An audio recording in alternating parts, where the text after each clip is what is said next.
So essentially, I look at the whole Panama Papers in three specific aspects. One is what was the legal position as far as investment overseas by resident individuals is concerned. Then I'll move on to what were the wrongdoings by several individuals who set up offshore entities. And the last aspect is what is the way forward, what do they have, what does the government or the regulators have to do about it. Let's look at the first aspect of this whole Panama leaks or Panama Papers. So in Panama Papers, what we have is hundreds of individuals in India and thousands of individuals across the world have set up offshore entities. So these offshore entities have been set up at various tax havens. It could be British Virgin Islands, it could be Seychelles, it could be Panama, it could be Niue, it could be Samoa and several others. So what was the legal position in India? Were Indian resident individuals allowed to set up companies abroad? For a very long time, we didn't allow convertibility of the rupee. That is, that you can't convert the rupee into dollars and take them outside. So it was only in February 2004 that for the first time, Reserve Bank of India announced a scheme called the Liberalized Remittance Scheme, where they allowed every resident individual to take $25,000 outside India. So they could use it for a variety of purposes. It could be for medical treatment, it could be for children education, it could be for gifting money, it could be donations, it could be anything. So essentially the position then of the RBI was this $25,000, you take it out, you could dump it also. You can dump it into the valley. So there was no issue at all.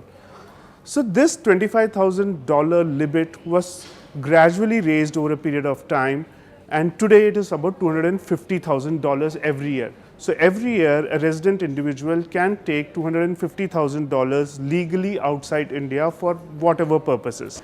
So the purposes which the RBI specified in the beginning way back in 2004 also included buying of shares. So individuals are also allowed to make portfolio investment. But the RBI kept silent or kept quiet or did not specifically allow resident individuals to set up entities abroad. So they could not go and incorporate a company in one of the tax havens. But the market took it in a different way. Market said that I can invest in shares, so let me go and incorporate a company. But in 2007-8, RBI again met lots of people and said that you can't do this. Then, since there was confusion in the market, RBI actually came out with a written, frequently answered questions on September 17, 2010 and said that resident individuals cannot set up companies abroad. So that was a call that RBI took after a lot of internal discussion and debate that you can't set up companies abroad. But then many individuals sought to take a different view when chartered accountants gave them a hyper technical interpretation of this aspect and said that yes, you cannot set up or incorporate companies abroad, but you can take over an existing company. So there are many players in the overseas market. There are at least Mossack Fonseca is one of the 4 big or 5 big giant incorporators which works like a factory. They keep on registering companies, they churn out companies, and anybody can come to them, buy a company and then acquire shares in it. So essentially it was not really buying of shares into these companies. They were basically offering companies off the shelf to resident individuals. So which to RBI was a clear no. RBI said that you can't incorporate or set up a company to suggest that you can't have a company abroad. But then many individuals went ahead and did that. Finally, after say further elaborate discussions within the regulatory framework and with many market intermediaries, RBI allowed in 2013 August another window which is called the Overseas Direct Investment Window, which is different from the Liberalized Remittance Scheme which was announced in 2004. So under ODI, a resident individual could go and set up a 100% subsidiary or could also invest in a joint venture company. So that is the legal position as far as setting up of offshore entities concerned. So we have had a very, say, since 2004 till 2015 end or till 2016, a framework of law under the Foreign Exchange Management Act, which till now says that people who had incorporated companies or set up companies till August 2013, they were in violation of the FEMA guidelines or FEMA regulations. Even in the leaks, we have found that people have incorporated companies even ahead of 2000, even before 2004. So essentially, those are clear outliers. You can't, when you can't take money out, how can you set up an entity abroad? So that was one different category.